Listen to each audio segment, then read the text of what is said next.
دینداروں،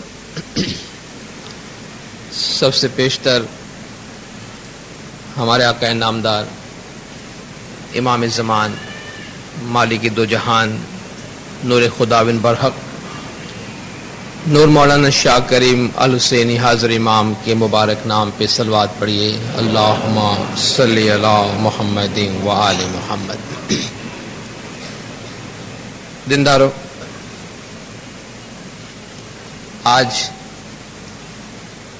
عید معرفت کی اس مجلس میں ہم شامل ہوئے ہیں، جس کا مقصد بیت الخیال کی جانب، باطنی عبادت کی جانب، ہماری روحانی زندگی کی جانب اور روحانی ترقی کی جانب توجہ کرنا ہے اور اس کے بارے میں اپنے خیالات کو اجاگر کرنا ہے، بیدار کرنا ہے۔ آج کے اس تیز دوڑنے والی دنیا میں ہمارے جماعت کے جن دیندار بھائیوں اور بہنوں کو اس قسم کی عید منانے کا خیال آیا ہے، انہیں میں دلی مبارکباد دیتا ہوں۔ یہ اس بات کی علامت ہے کہ ابھی بھی ہمارے اندر کچھ ایسے چراغ روشن ہے کہ جنہیں روحانیت کی طرف توجہ کرنے کا خیال آتا ہے۔ میرے کہنے کا مطلب یہ نہیں کہ جماعت میں روشنی کم ہو گئی ہے، لیکن ہمارا قبلہ تھوڑا سا ہٹ گیا ہے، ہماری توجہ مادیت کی طرف، دنیا داری کی طرف پہلے سے زیادہ بڑھ گئی ہے۔ اس قسم کی مجلسوں کی، محفلوں کی بہت زیادہ ضرورت ہے، کیونکہ ہم دنیا میں کتنے بھی دوڑیں، مادیت کے پیچھے کتنے بھی بھاگے، ایک موقع ایسا ضرور آئے گا ہماری زندگی میں، وہ ہمارے آخری لمحات ہوں گے، جب دنیا سے جانے کا وقت آئے گا اور ہماری زندگی پیدائش سے لے کے اس گھڑی تک جو بھی ہم نے گزارا ہے، جیسی زندگی گزاری ہے، سارا پکچر کی طرح ہماری نظروں کے سامنے آئے گا۔ اس وقت اپنے آپ سے ہم یہ سوال پوچھیں گے، ہم نے اپنی زندگی کیسے گزاری ہے؟ ہم نے اپنی زندگی کیسے گزاری؟ ہماری پرائرٹیز کیا تھیں؟ ہماری ترجیحات کیا تھیں؟ بہتر یہی ہے کہ زندگی کے دوران جب ہمارے پاس توانائی ہے، وقت ہے، کچھ کام کرنے کا موقع ہے، تو یہ فیصلہ کریں کہ ہمیں کس چیز کی طرف زیادہ وقت دینا ہے۔ آج جو موقع آپ سے مخاطب ہونے کا مجھے دیا گیا ہے، اس وقت میں رہ کر دینداروں، ظاہر ہے کہ میں بیت الخیال اور بندگی کے علاوہ کوئی بات نہیں کروں گا اور نہ کرنا چاہیے۔ جو باتیں میں کرنا چاہتا ہوں اس کے 3 پہلو ہوں گے، 3 مراحل ہوں گے۔ عبادت کے حوالے سے پہلا مرحلہ فرض کا، دوسرا مرحلہ عمل کا اور تیسرا مرحلہ نتیجے کا، یعنی عبادت کے بارے میں ہمارے فرائض کیا ہیں۔ دوسری بات، عبادت کے میدان میں جب ہم جاتے ہیں، عملی طور پہ قدم رکھتے ہیں، تو کیا ہمارے مسائل ہیں، کیا سوالات ہیں، کیسی عبادت کی جانی چاہیے، کن باتوں کا خیال رکھنا چاہیے، اور تیسری بات، عبادت کے فوائد کیا ہیں، عبادت کے نتائج کیا ہیں۔ ان 3 امور پہ میں آپ کے سامنے بات کرنا چاہتا ہوں، جن میں پہلی بات جو ہے وہ فرض ہے، یعنی کنسپچولی، تصورات کے طور پہ ہمارے پاس، ہمارے سامنے یہ بات واضح ہونی چاہیے کہ بیت الخیال سے، عبادت سے ہماری کیا مراد ہے، اور آیا اس کے بارے میں ہم اپنی ترجیحات کا تعین کر پائے ہیں یا نہیں۔ مولانا حاضر امام شاہ کریم الحسینی صلوات اللہ علیہ، مولا نے بارہا اپنے فرمان میں ہمیں یاد دلایا ہے کہ ہماری زندگی کے 2 پہلو ہیں۔ اگر ہمیں یہ نہ معلوم ہوتا تو اس وقت ہم یہاں آتے بھی نہیں اور ہم بیٹھتے بھی نہیں۔ ہمارا ایک ظاہر ہے جو ہمارا جسم ہے، ہمارا ایک باطن ہے جو ہماری روح ہے۔ اگر ہم آپ سے یہ سوال پوچھیں کہ ہمارا کون سا حصہ باقی رہنے والا ہے، تو آپ یہی کہیں گے ہماری روح باقی رہنے والی۔ ہماری زندگی کا کتنا ٹائم ہماری روح کے پیچھے جاتا ہے، تو شاید سوال پیدا ہو کہ پتہ نہیں کتنا ٹائم جاتا ہے۔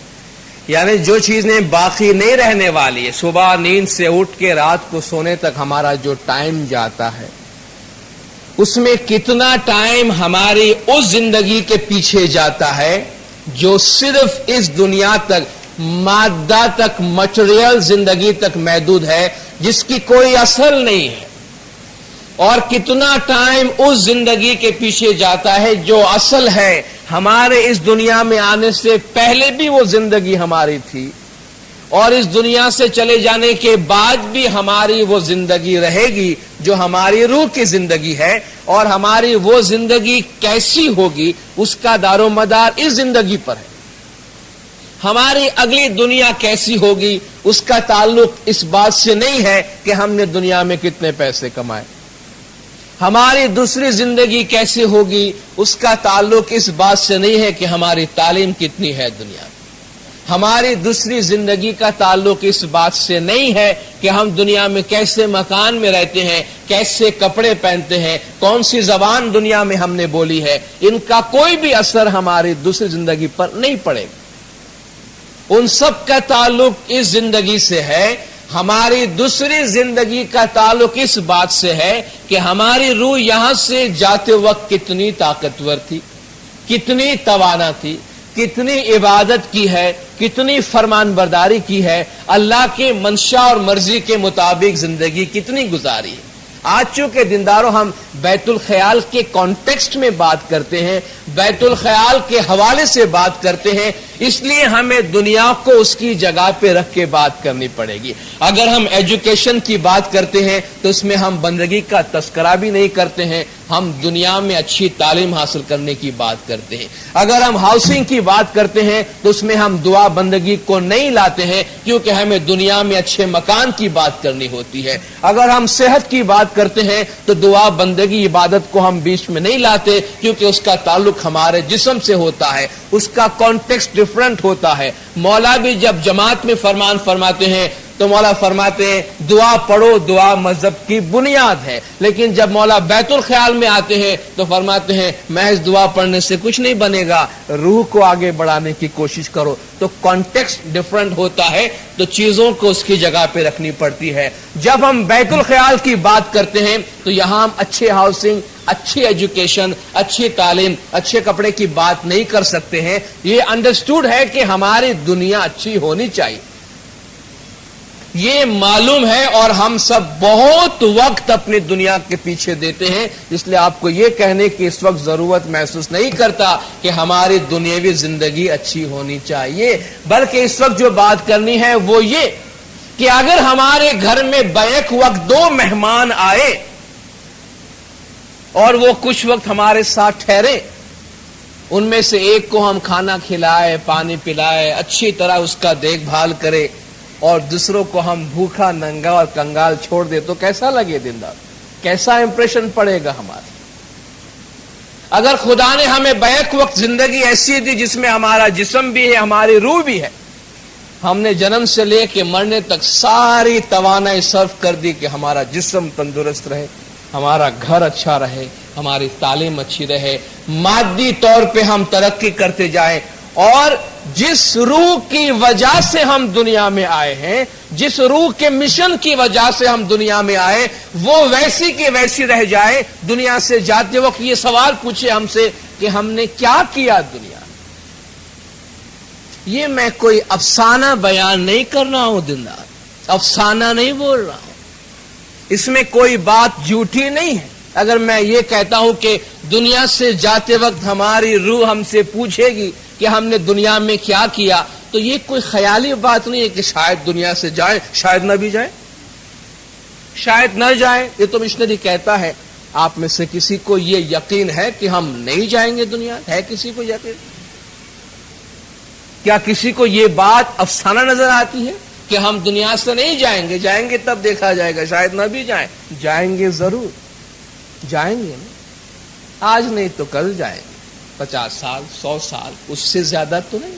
زندگی انجوائے کرنے کی تو عمر اس سے بھی بہت کم ہے، 40 سال کے بعد تو سورج ڈھلنا شروع ہوتا ہے دن رات، اس کے بعد زندگی انجوائے کرنے کی نہیں رہتی ہے۔ نظر آتا ہے سامنے کہ بھائی اب تو جواب دینے کا وقت آ رہا ہے، جب تک نظر نہیں آتا تب تک خیال نہیں آتا۔ تو جب دنیا سے جانے کا ذکر ہوگا دینداروں، مولا فرماتے ہیں تم سے پوچھا جائے گا کہ دنیا میں تم نے زندگی کیسی گزاری۔ ایک سوال اپنے آپ سے ہم پوچھیں کہ ہماری زندگی میں بنیاد کیا ہے؟